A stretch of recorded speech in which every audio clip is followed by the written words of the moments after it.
sports. Welcome to the Shot Clock, where we're talking sports, entertainment, and lifestyle. I'm your host, Mina SayWhat, and we're 100% digital, 100% live, and 100% real. Let's count them down.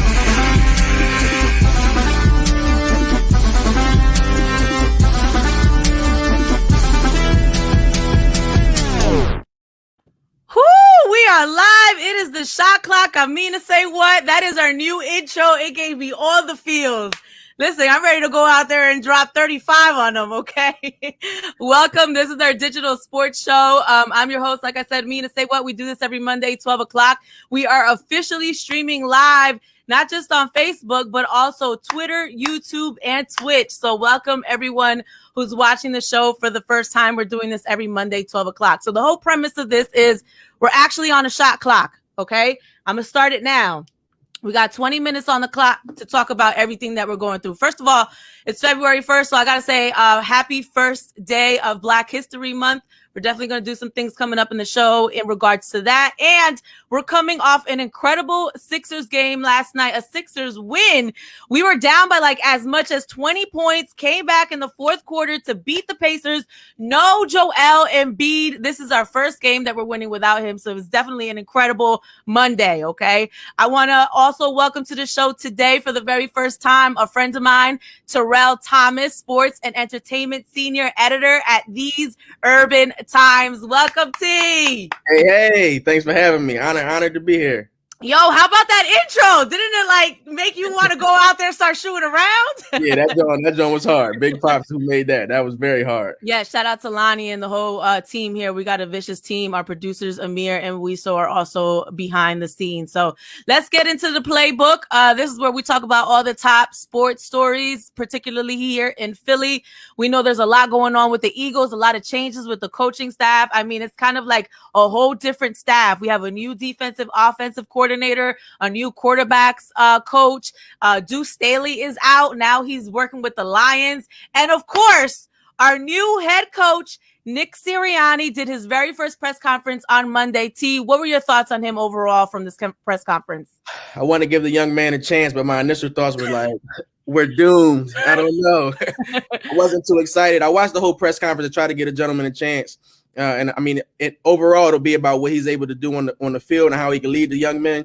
But I was not impressed. You know what? A lot of people on social media were kind of making fun of him because he was stuttering a little bit. Like, come on, guys.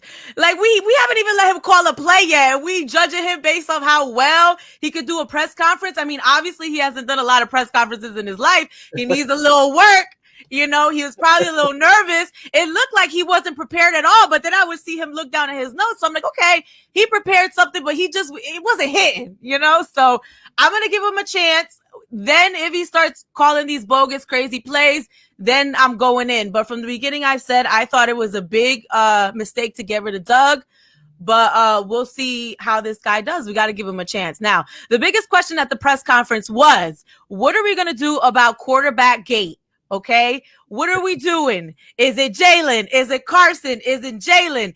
First question off of the bat when they opened it up to media, this is what Coach Sirianni said. What we need to do is evaluate the entire roster. We have two quarterbacks in Carson Wentz and Jalen Hurts that are top-notch quarterbacks. A lot of teams don't even have any. That's a good point. So we're just really excited to work with both of them. Every position is going to be evaluated and every position is going to be open. He really did not answer this question, T. What are you feeling from this answer? It looked like he's still waiting to get his marching orders. And unfortunately, I hope that's not the situation. But he also did say that Howie Roseman will initially still be in charge of the 52 or 53-man roster. So I think maybe they haven't come to a decision yet on exactly what to do with Carson Wentz. I initially thought that he was hired to kind of revamp or rehabilitate Carson Wentz's career. But after what we saw over the weekend with Matthew Stafford being traded from the Lions to the Rams and Jared Goff's big contract, which is similar to Wentz's being picked up, that does show that there may be room to move on from Carson Wentz. So I think there's still a whole bunch of questions that even Coach Sirianni can't answer yet. Yeah, and he definitely kind of made it seem like it's going to be a competition. Like nobody really has their spot. People are going to have to fight and prove themselves. And again, going into this, we thought, he comes from the Colts. His coach was Carson's old coach as well. We thought this was a Carson guy that they brought in. They chose Carson over Doug. And after this press conference, it doesn't really seem that way. It seems like he's going to give everybody a chance. And if you got what it takes to be the quarterback, that's what it's going to be. Or maybe he doesn't even initially go with a starting quarterback. Maybe he kind of fills out both of them and then they move on from there. We'll see.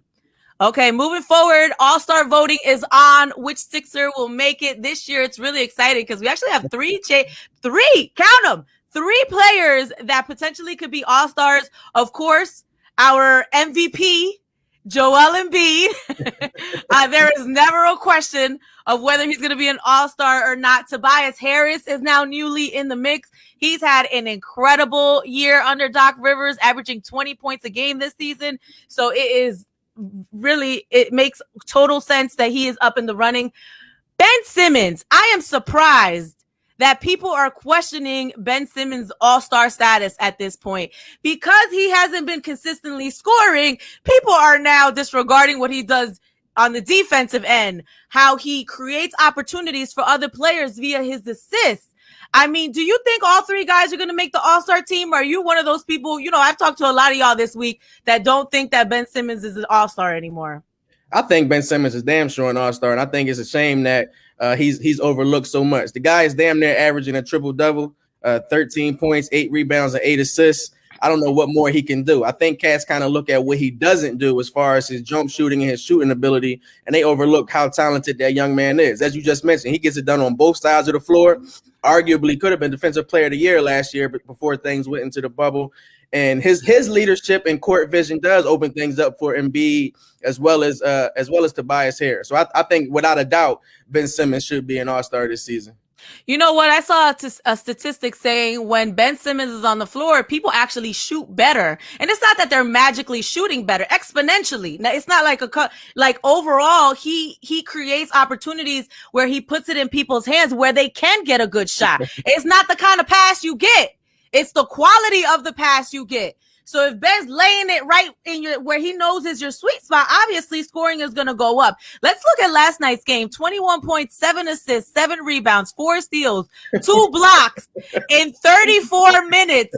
Put some respect on that man's name, please. Yes, Anthony Sellers.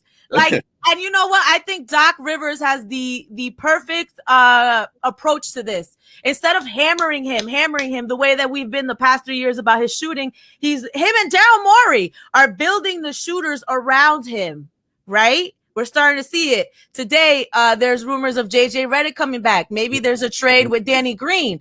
I felt like we never should have got rid of JJ, and I definitely say that Ben deserves to be an all-star. Whoever is questioning that, you need to watch some games, okay? Fans can submit 1 full ballot each day if you want to vote via the NBA app at NBA.com. You can vote for as much as 10 unique players on Twitter per day. And get this, your vote is going to be counted twice tomorrow, February 2nd, the 4th, the 13th, and the 16th. So let's get our guys to that NBA game, okay? Get to voting. Real quickly, we're running out of time, but these COVID sniffing dogs in Miami, as a fan, we can't wait to get back to the court, but they trying everything. They got the dogs out here trying to sniff for COVID. Nobody knows what COVID smells like, but is this going to entice people to come back? Are they going to feel safe now that they're COVID sniffing dogs sniffing the outside of the arena before you even get in? I've seen it both ways. I had the pleasure of speaking with someone who attended the game. He said he was pretty nervous at first as the dogs come up to you. It's a new experience, of course. I don't see the point of it, quite honestly. Maybe they know something that we don't know. I know dogs are highly intelligent animals and they can detect a lot of diseases and viruses and things of that nature. But it gets me to wondering if the dog can smell COVID, does it have COVID as well? There's just so many things that are up in the air. But I mean, I commend the NBA for trying to get fans back into the building. Miami's the only team so far with these COVID sniffing dogs. So I think right now it's about 50-50. Some people are laughing at the idea and some people are like, hey, whatever it takes to get back in the arena, let's do it. Well, they use COVID. They use dogs for like bomb detection and drug detection. So there's a way to train them. And they're saying this is 100% accurate. They're already starting to use these dogs overseas at some airports like, Finland and stuff like that. So we'll see if this actually gets people back. I think it's a great idea. I would feel bad for you if you're scared of dogs. Because you're going to have a problem getting into the game. But what if you got cheesesteak before the game and the dog smells that? Absolutely. And lastly, to round out the playbook, just a sad week. Rest in peace to John Chaney. He died last week at the age of 89 years old. An incredible man with an incredible coaching career. Head coach at Temple for 24 seasons, who led the Temple to 17 NCAA tournament appearances. He's coached at Chaney for 10 seasons. Hall of Fame basketball coach, a zone defense innovator. Coach Chaney will be missed. Here's a word from our sponsors. We've seen how far this game can go, so we take it and run. Making moves like nobody. For everybody.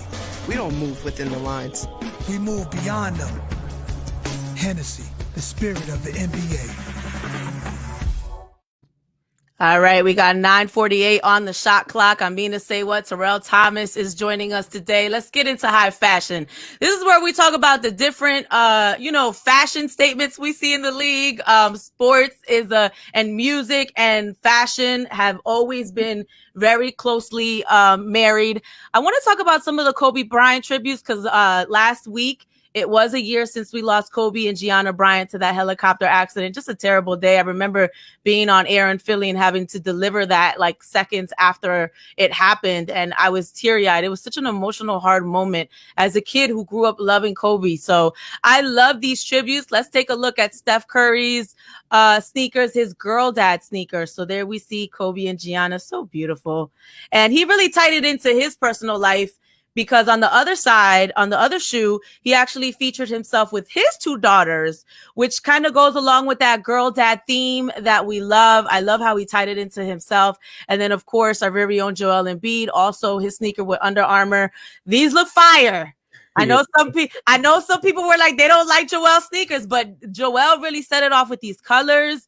Obviously, the Lakers colors and Kobe and Gianna Bryant on there. I really loved seeing this. It was a subtle way to honor an incredible man. Do you think this is something we're going to see long term in the NBA to honor Kobe's career? I definitely think so. I think we'll see that not only on January 26th, but throughout players' time on the court. They love Kobe so much. Kobe was innovative in changing the footwear. So many people, as we just saw with the Stephs and Embiid, wear low-cut sneakers now. A lot of that had to do with Kobe's. A lot of people who are in the NBA are also parents, whether they're girl dads or just overall fathers. So I think Kobe's legacy in that lane, along with his NBA greatness, will always forever live on in the NBA, and we'll continue to see tributes like that. I love it. Let's move on to J. Cole's Puma sneaks. His second signature sneakers, the Dreamer 2. The first sneakers that he dropped sold out instantly.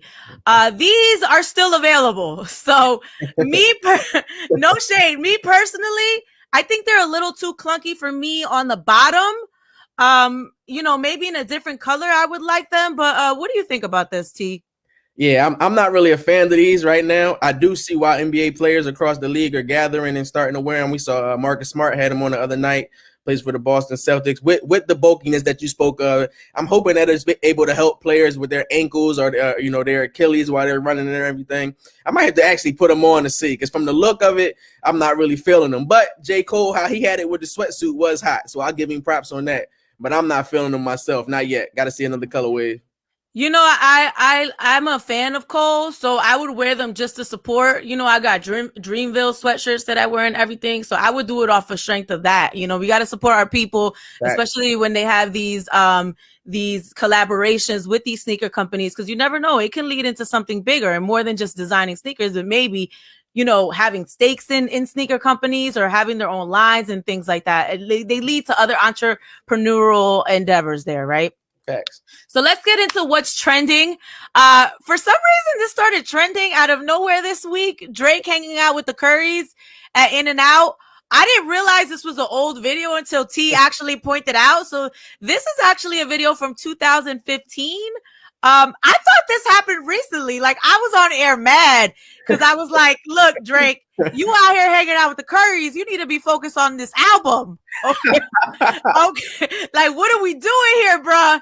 But why do you think like old stuff like this re-pops up on the internet? I think several reasons. I think people were trying to make a mockery of saying, look at them without masks on.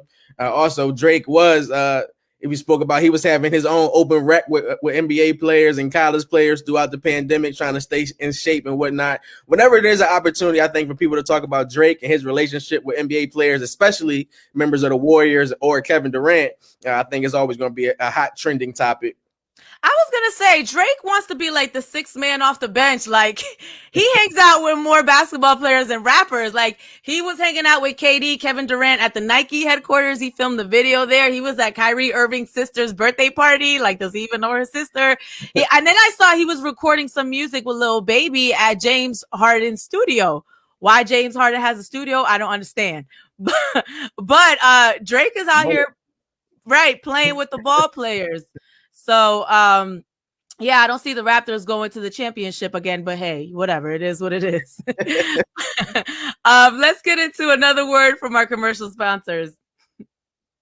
We've seen how far this game can go, so we take it and run. Making moves like nobody. For everybody. We don't move within the lines.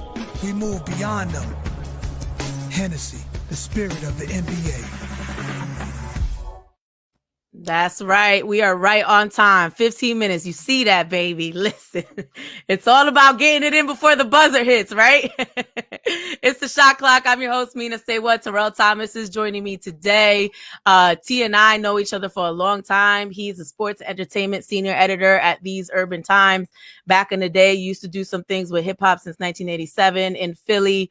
So, T's been out here doing his thing for a long time.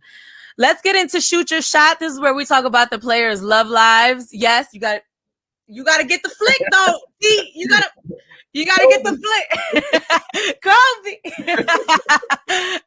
So Karl Anthony Towns is dating Jordyn Woods. Now, I thought the Busted Challenge was dead, but Jordan decided to bring it back to life. Watch this.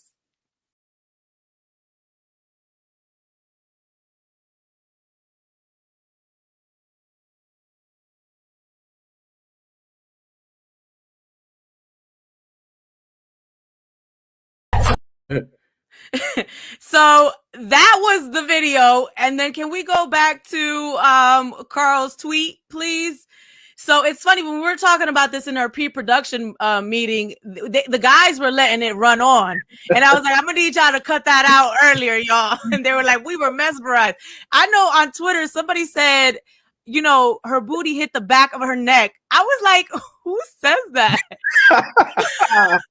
Not the back of her neck, but this definitely caused a problem on social media. Here's Karl's response. God is good. Amen. All the time. All the time. Look, let me tell you something. As entertaining and hilarious as this is, Karl Anthony Towns has had a hell of a year. Yeah. A rough year. He lost family members to COVID, including his mother. He was hit by a drunk driver.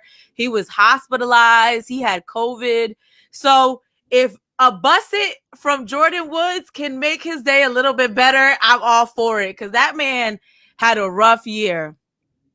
A very, very rough year. Wasn't it weird that Tristan Thompson started trending after this? I mean, hey, they were just reminding him of what he had and what could have been.